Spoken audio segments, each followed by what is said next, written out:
right, today we are talking with Sammi, who hates avocados and has conquered her fears ziplining over a lake. She is from San Diego and loves chocolate ice cream. Today, she's going to tell us about her trip to Israel. Welcome, Sammi. Thank you so much for having me. Sure. So we've started the timer at the top of 7 minutes, and so now I'm going to ask, why did you choose Israel?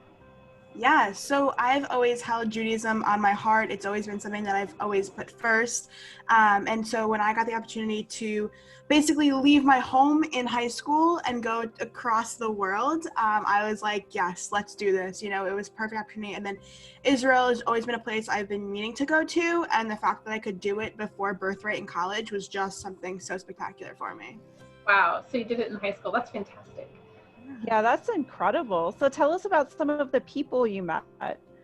Yeah, I met a variety of people. I mean, I went to Israel with a group of 23 kids, high school students from all over the US, and we actually had two who already lived in Israel and one from Russia too. So, you know, going in all variety of kids. And then when we got there, we actually were paired up with a few different high schools throughout our semester, like local high schools. And we were able to meet, you know, sort of the kids there. And a lot of the, you know, the seniors were talking about going into the army because they're required to go in the army, you know, after high school. And so it was a eye-opening experience. A lot of, you know, and I became friends with actually a lot of the kids from the high school, and I still talk to them to this day, and they're, you know, in the army currently, and it's a crazy thing for me to fathom, but you know, it's really something spectacular that they do over there. And you know, it's so cool to see how many people you can meet that are so similar to you, because Israel is, you know, it's filled with Jews, and there's so many other people there too. You have the Christian community, you have the Muslim community as well,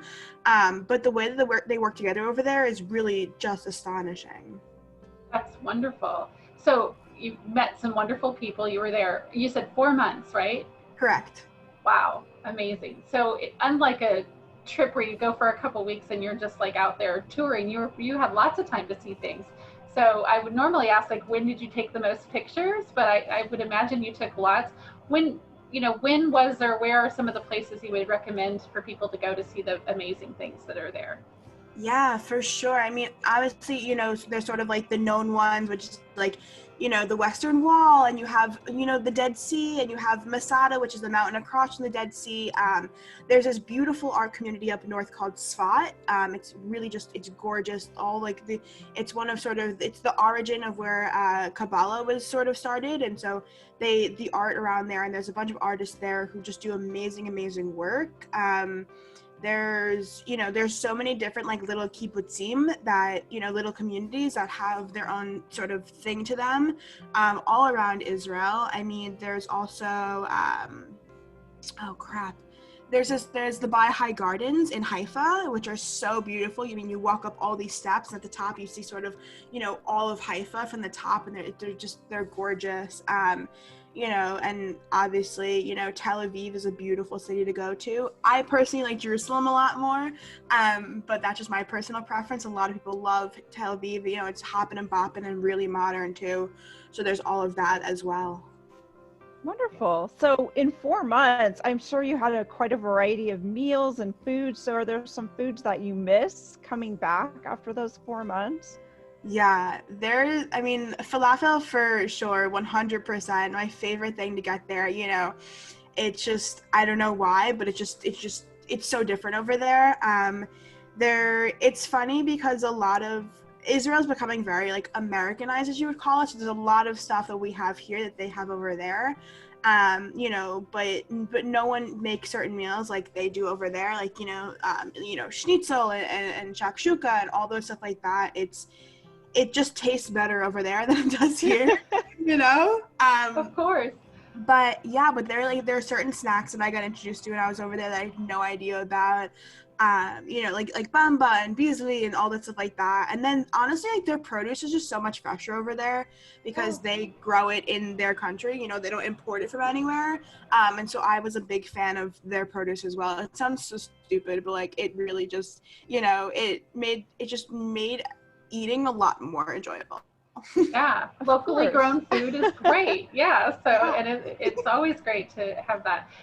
So you were there for 4 months. If you had to go back, what would you do differently? Would you go to different places or see something else? Yeah, I think for me, what I would do is, because we lived on a kibbutzim in their hotel right outside of Jerusalem, and so I think what I would do is I would get my own apartment in the heart of Jerusalem and just sort of live like a normal person, kind of, you know, because Yeah. we weren't tourists because we were there for 4 months, but we did very touristy things because it was a lot of our first times there. You know, and we went to school, but we also we went on different trips and we toured around, you know, and our Jewish history teachers were professional tour guides, and so they did, you know, the toury stuff with us. And I would just love to, you know, sort of just have a job in Jerusalem and sort of just, you know, live you know, a Jerusalem resident would, and do that stuff, you know, and go to the market every Friday and you know, just sort of be a person, you know what I mean? I do. Actually, that's my favorite part about slow travel is you get to do things like go to the market, go to the movies, go have coffee. You get to relax and sort of settle into the place. So it sounds like that's what you would like to do, is to sort of settle in for a while and see how it is. It's beautiful. Yeah, that's wonderful. So what would you suggest for someone who's planning to go there?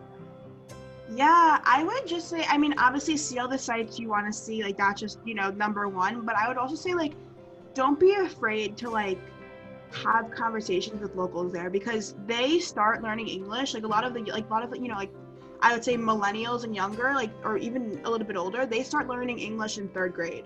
You know, Wow. so they know a lot of English. There were a lot of times we went to the market and there were young kids who were working there and I could easily speak to them in English. I mean, I didn't because I didn't want to, but I could easily if I could, you know, if I wanted to.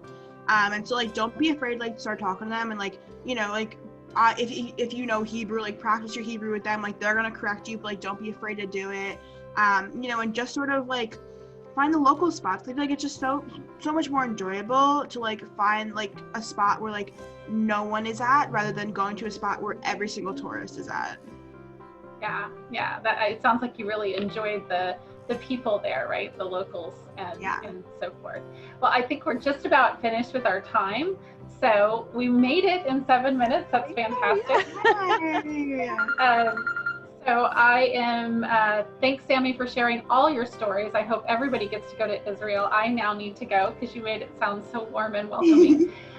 So click below to subscribe to our channel and you get to hear more travel stories. You get traveled with us through real stories and real people. Thank you guys. Thank you, Sammi. It was wonderful. Yeah, of course.